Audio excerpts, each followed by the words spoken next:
India TV 9 news Maharashtra. शुक्रवारी झालेल्या जिल्हा नियोजन समितीच्या बैठकीत सोलापूर जिल्ह्यातील मंजूर झालेल्या घरकुलाच्या जागेवरून खासदार प्रणिती शिंदे, मोहोळचे आमदार राजू खरे यांनी अनेक प्रश्न उपस्थित केले।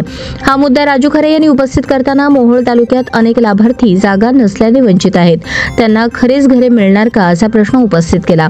पालकमंत्री जयकुमार गोरे यांनी खरे त्यांची तळमळ पाहता मोहोळ तालुक्यात किती लाभार्थी संख्या जागेपासून वंचित असल्याची माहिती प्रशासनाला विचारली। याच दरम्यान खासदार प्रणिती शिंदे यांनी ही केवळ घोषणाबाजी आणि मार्केटिंगसाठी ठीक आहे, पण घरकुल मंजूर होऊन जातात जागा नाही, तुमची पुढील प्रक्रिया काय असणार आहे? घरकुलांचे अतिक्रमण काढा असा निकाल सर्वोच्च न्यायालयाने दिला आहे, पण सरकारने त्या विरोधात अपील केली आहे का? तुम्ही जागा देण्यासाठी काय करणार असे प्रश्न उपस्थित केले। जिल्हाधिकारी आशीर्वाद यांनी स्पष्टीकरण दिले की 134 लोकांना केवळ ₹1 प्रति चौरस फूट जागा दिली आहे। 1009 लोकांना 31 मे पर्यंत जागा देणार आहोत। 2013 लोकांना ना हरकत दिले आहे।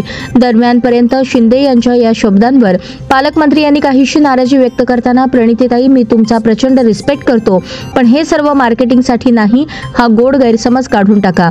महाराष्ट्राला पहिल्यांदाच 20 लाख घरे मंजूर झाली आहेत। जिल्ह्यातील यंत्रणा प्रचंड स्ट्रॉंग लावली आहे, त्यामुळे यातला एकही लाभार्थी घरापासून वंचित राहणार नाही।